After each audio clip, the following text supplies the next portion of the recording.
We need Michelle in Congress. Please make sure she gets there.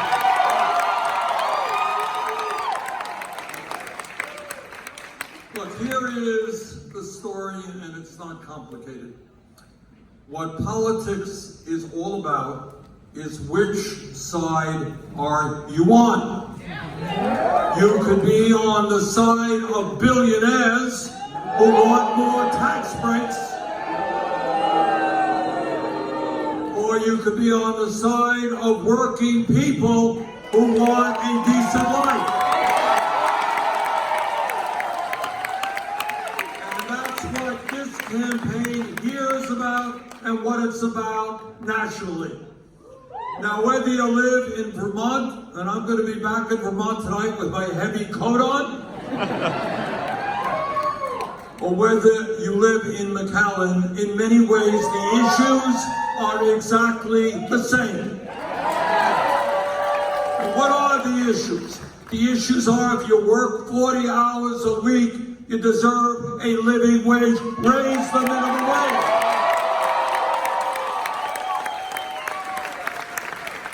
The issue is if you are a worker who wants to join a union, you should be able to do so.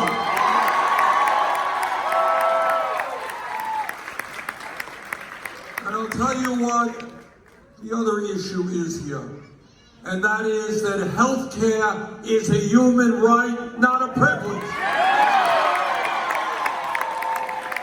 Brothers and sisters, all over the world, healthcare is considered a right guaranteed to all people. And yet in the United States, we spend twice as much per person on healthcare, and we have 85 million Americans, including many in this room, who are uninsured or underinsured. The function of healthcare is not to provide billions in profits for the insurance companies. It's to guarantee health care to all people.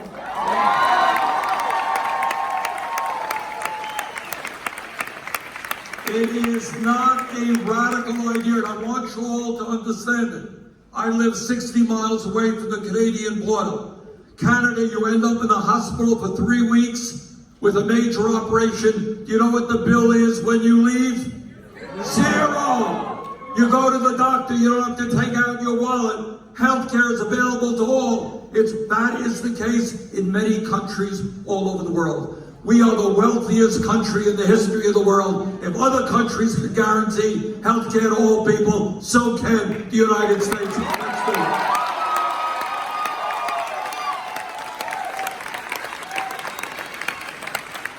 But it is not just healthcare.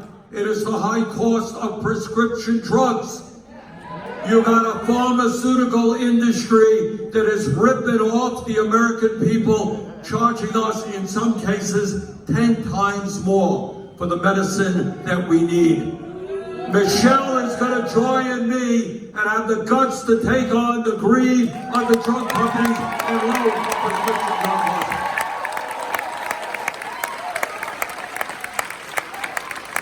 Then there is this issue of education. Let me say a word on this. We live, as all of you know, in a very competitive global economy. That's the fact.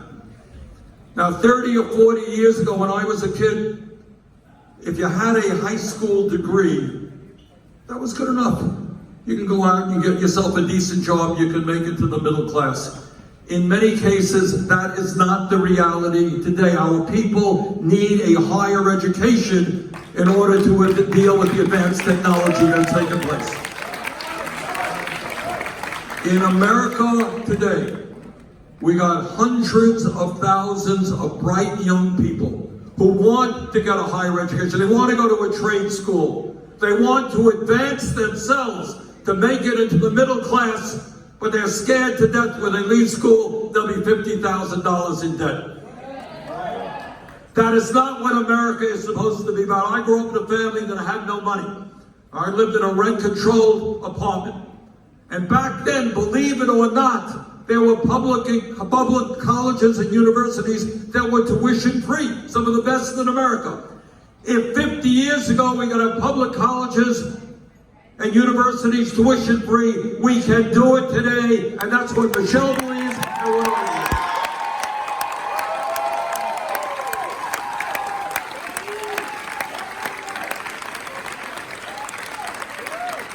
Let me say a word about another issue that is a terrible issue, and nobody has a magic solution to it. What the scientists tell us, and you know this right down here, is if we do not get a handle on climate change, the planet, the country, the state that your kids and your grandchildren will be living in will become increasingly unhealthy and uninhabitable. There will be more drought, more flooding, more extreme weather disturbances, more migration, because people all over the world are not going to have clean water to drink. They're not going to be able to grow their crops. They're going to be dealing with drought. We have a moral responsibility to transform our energy system. And when we do that, we create millions of good-paying jobs as we save the planet.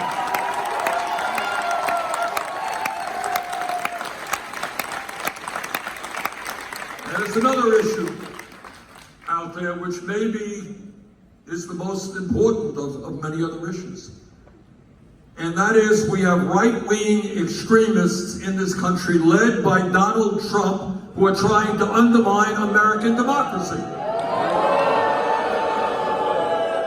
Now, here in Texas and in my state of Vermont, you have thousands and thousands of men and women who put their lives on the line, sometimes die, to say that America will remain a democracy, not an authoritarian society. We will not allow Trump and his friends to undermine that democracy.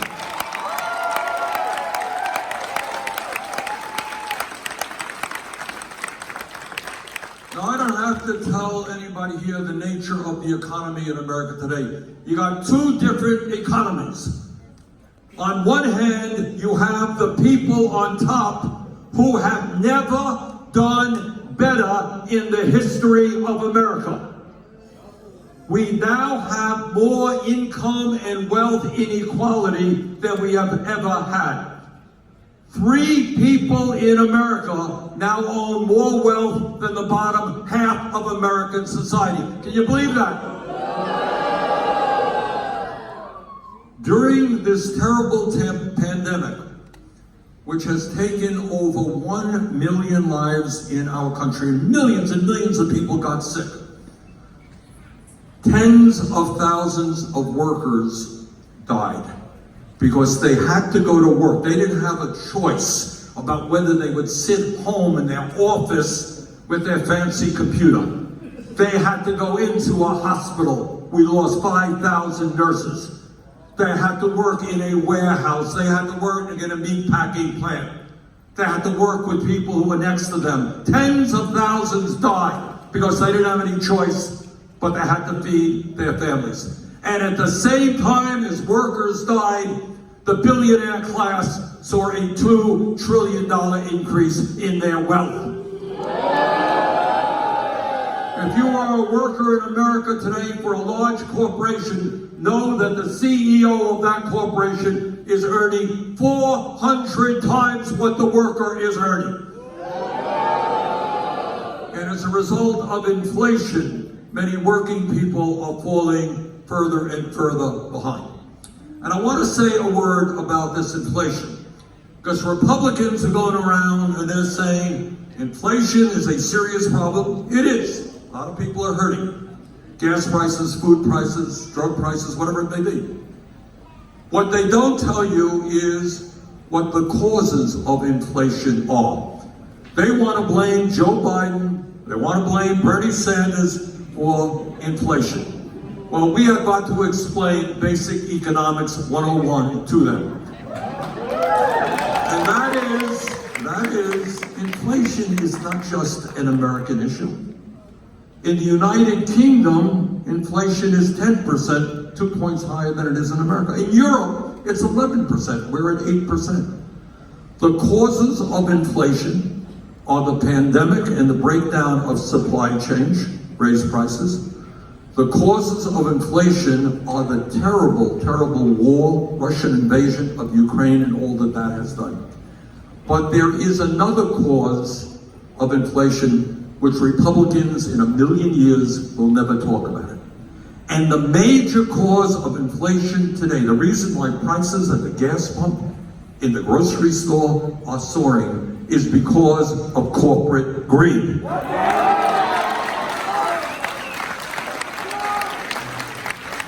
If you want to know why you're paying high prices at the gas pump, ask ExxonMobil, who are enjoying record-breaking profits right now. If you want to know why food prices are high, ask the major food companies who have jacked up their prices to unconscionable levels. Same thing with the pharmaceutical industry. So take a deep breath and think about the morality of the issue. We live in a moment, because of this pandemic, a lot of instability in the country, a lot of uncertainty. People are hurting.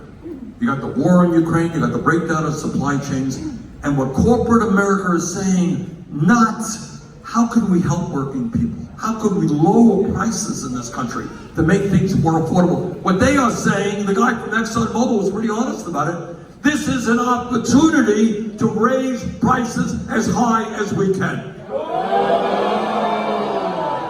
And what we say is that is immoral, it is wrong, and that is why we are going to impose a windfall profits tax on those companies.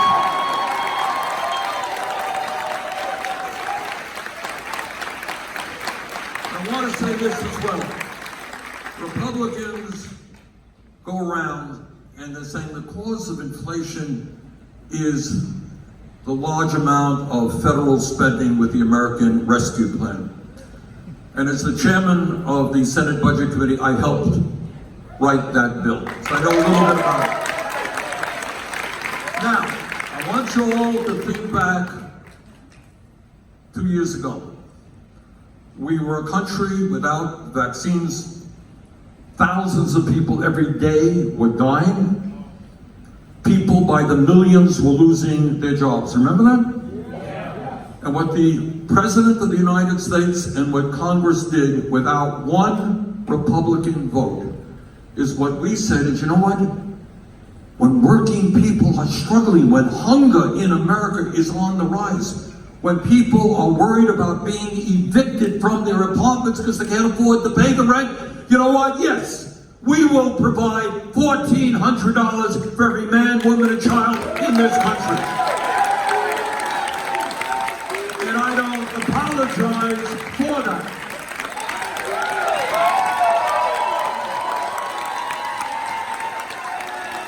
And not one Republican voted for that. And when millions of people, because of the pandemic, lost their jobs, remember that? Unemployment went off the charts. We said, yes, we're going to extend unemployment benefits. And when working moms and dads were unable to provide for their kids, we said, yes, we're going to provide a $300 a month child tax credit for every child in America. And when some hospitals in America were on the verge of collapse because so many COVID patients were entering and their doctors were getting sick and their nurses were getting sick, we said, yes, we're going to spend billions to help hospitals care for sick patients. And we're going to help universities and public school systems survive the pandemic. So I apologize to no one.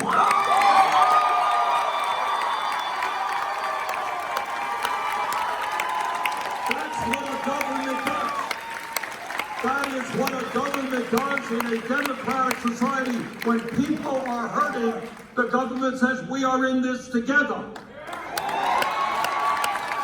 And the President and Congress did the right thing without one Republican vote. Now that was an expensive bill, I don't deny it. It was $1.9 trillion, that's a lot of money. But let me tell you what the Republicans have in mind, because their vision is a little bit different. They don't want to help working parents. They don't want to make it easier for kids to go to college. They don't want to guarantee health care to all people. They got a different plan. And their plan is to repeal the estate tax, which applies to the top 0.1%. It would give a $60 billion tax break to Elon Musk's family. And in order to pay for this $1.5 trillion tax break, they want to cut Social Security, Medicare, and Medicaid. So our proposal, Michelle's proposal, is we say that at a time of massive income and wealth inequality, where the billionaires are doing better and better, they got more money than they could spend in 1,000 lifetimes. They got so much money, they're literally buying rocket ships to go to the moon. And what Republicans want to do is give those greedy bastards tax breaks. Well, we don't agree with that. We think that the rich should start paying their fair share of taxes. And we should use that money to improve life for working families all over this country. Now, right now, as you know, in the Senate, it's a 50-50 tie. Democrats control because of the vice president. In the House, Democrats have a very small majority. The vote right here in this district could determine which party controls the U.S. House of Representatives. And I think the choice is clear. The choice is whether we give more tax breaks to billionaires and cut Social Security, Medicaid, education, and other needed programs, or whether we stand up for the working class of this country. Michelle Guerrero is on the right side.